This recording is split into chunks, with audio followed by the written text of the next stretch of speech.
வணக்கம் நண்பர்களே. வில்லேஜ் அம்மன் யூடியூப் வாயிலாக உங்களை எல்லாம் சந்திப்பது பெருமகிழ்ச்சி அடைகிறேன் நண்பர்களே. நம்மளுடைய புரோகிராம் மூலமாக ஒவ்வொரு நாளும் ஒவ்வொரு நிகழ்ச்சிகளை தொகுத்து வழங்கியிருக்கிறோம். நம்மளுக்கு கொடுத்த ஞானத்தின் விளைவாக, ஜோதிடத்தின் ஞானத்தின் விளைவாக சித்தர்கள் அருளிய வானவியல் சாஸ்திரங்களையும் ஜோதிட ஞானங்களையும் அனைவரும் எளிதாக புரிந்து கொள்ள வேண்டும்.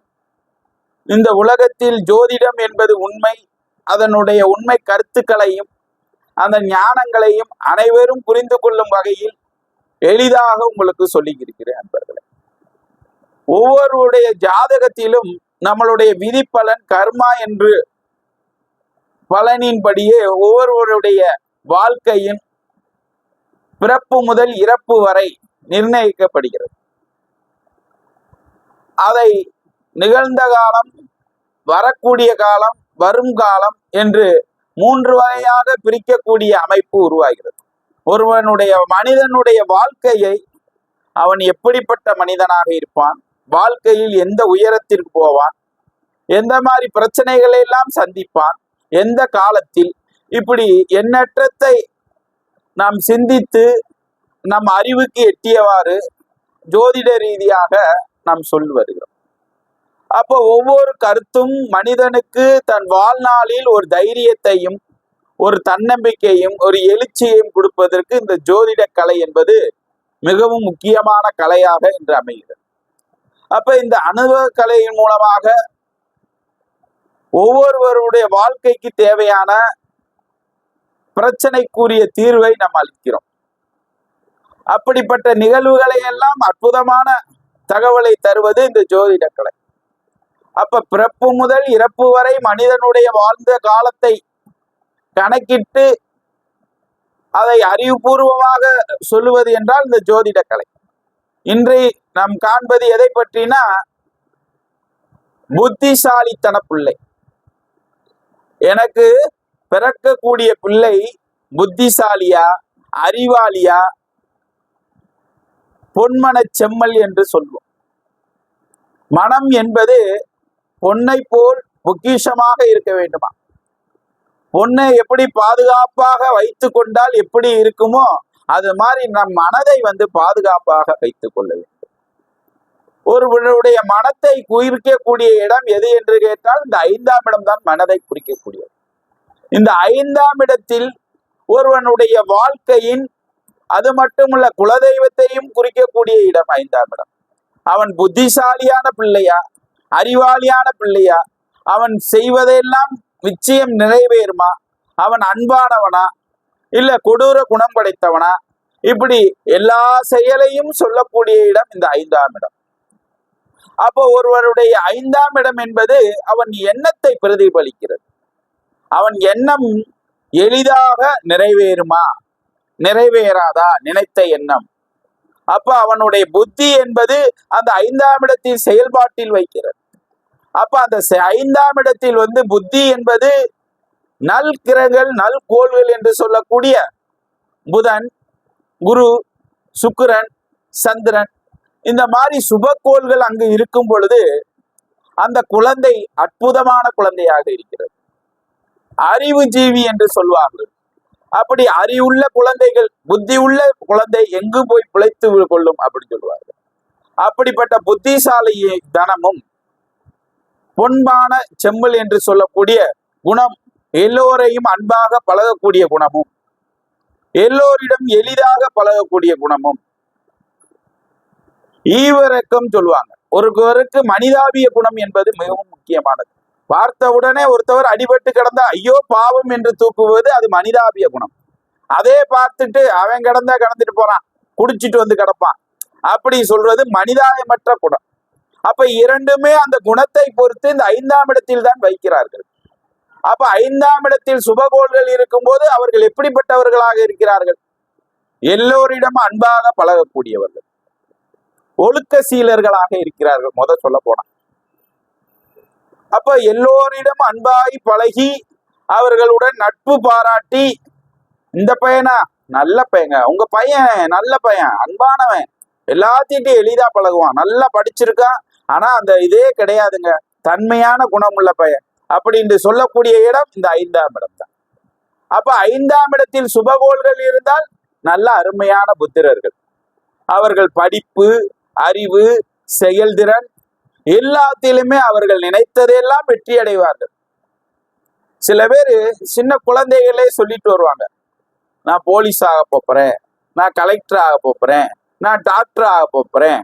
இப்படி எண்ணற்ற தொழில்களை தன் மனதில் எண்ணியவாறு அவர்கள் ஆகிவிடுவார்கள். அப்ப எண்ணம் போல் வாழ்க்கை என்று சொல்லக்கூடிய இடம் எது என்று கேட்டால் இந்த 5ஆம் இடத்தில். அப்ப 5ஆம் இடத்தில் ஒருவனுடைய எண்ணத்தை பிரதிபலிக்கக்கூடிய இடம் இந்த 5.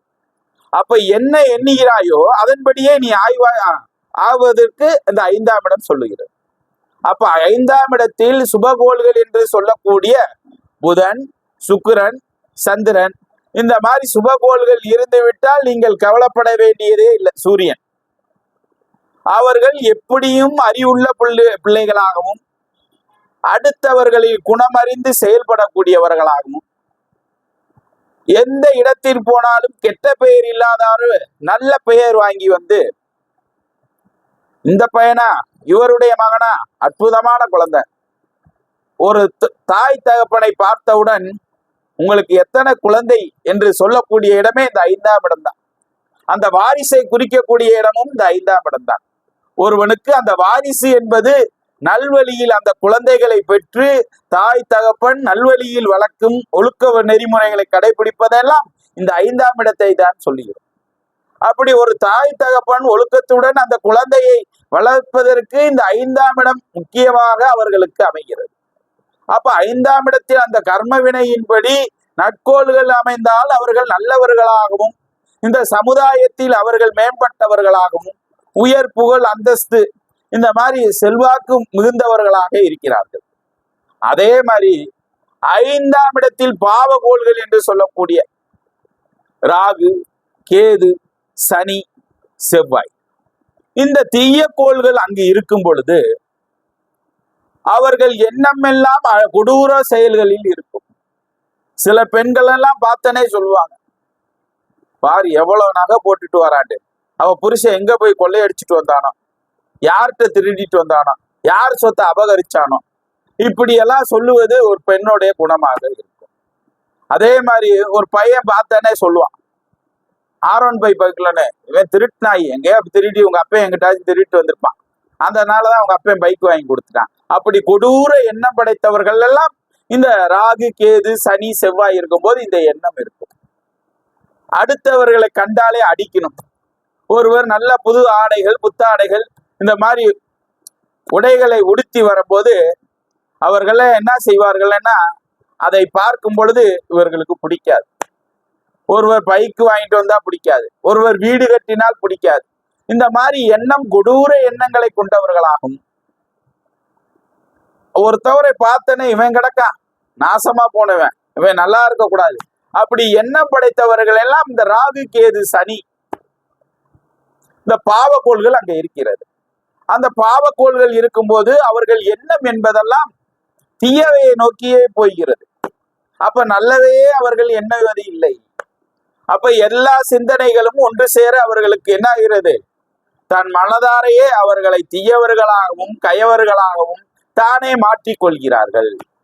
அதனால் அவர்கள் எண்ணம் என்பது அலைவாய்ந்து கொண்டுகிட்டே இருக்கிறது, நிம்மதியற்ற அலைகளை உருவாக்கிறது. யாரெல்லாம் அதிகப்படியான சொல்லுவாங்க, பார்த்தனே என் வாழ்க்கையே என்ன வாழ்க்கை, நான் என்ன வாழ்ந்தேன் அப்படின்னு யாரெல்லாம் சொல்லுகிறார்களோ அந்த இடத்தில் ராகு, கேது, சனி பாவக்கோள்கள் இருக்கிறது என்று அர்த்தம். அதே மாதிரி சுபகோள்கள் என்று சொல்லக்கூடிய குரு, புதன், சுக்கிரன், சந்திரன் இந்த மாதிரி சுபகோள்கள் இருந்தால் அவர்கள் எப்படிப்பட்டவர்களாக பேசுவார்கள் என்றால், எப்படி இருக்கீங்கன்னா நான் நல்லா இருக்கிறேன், சிறப்பா இருக்கேன், நீங்க எப்படி இருக்கீங்க அப்படின்னு கேட்டால் அவர்கள் சிறப்பான கோள்கள் அங்கு இருக்கிறது, அவர்கள் செயலும் சிந்தனையும் ஒன்று சேர வேலை பார்க்கிறது என்று அர்த்தம். அப்போ ஒருவனுடைய செயலை குறிக்கக்கூடியது இந்த பாவ கர்மா என்று சொல்லக்கூடிய சுபகர்மா, அஸ்மகர்மா என்று இரு வகையாக பிரித்து நம்மளுடைய பிறப்பின் அடிப்படையிலே இவர்கள் நல்லவர்களாகவும் வருகிறார்கள், இவர்கள் தீயவர்களாகவும் வருகிறார்கள் என்று கர்ம விளைவு பலனை வைப்பது இந்த கிரகத்தினுடைய அடிப்படை. அப்ப கிரகம்தான் ஒருவனுடைய கர்ம. அதுதான் சொல்லுவாங்க, இருக்கும் பொழுது புண்ணியத்தை செய்யணும், பாவத்தை செய்யக்கூடாது. அப்ப முடிந்த அளவுக்கு புண்ணியத்தை செய்து நல்லவர்களிடம் நற்பண்புகளையும் ஆசீர்வாதங்களையும் முழுமையாக செயல்படுத்த வேண்டும். அன்பர்களே, ஒவ்வொரு செயலும் நம்மளுடைய வாழ்க்கைக்கு முக்கியமானது உண்டு. நாம் வாழும் காலத்தில் முடிந்த அளவுக்கு உதவி கிட்ட வேண்டும். எல்லோரிடமும் அன்பாகவும் அரவணைப்புடனும் பழக வேண்டும். ஒருவருடைய எண்ணங்களை எல்லாம் நல்ல எண்ணங்களாக நீங்க வித்துடுங்க. நான் நல்லா இருக்கிறேன், என் உடல் ஆரோக்கியமா இருக்கு, நான் நல்லா வந்துருவேன், வாழ்க்கையில முன்னேற்றம் அடைஞ்சிருவேன், எந்த கெட்ட எண்ணமும் வராது அப்படின்னு நல்ல எண்ணமே உங்களுக்கு தோணுச்சுன்னா உங்கள் வாழ்க்கையில் நீ நல்லவர்களாக அறிவு.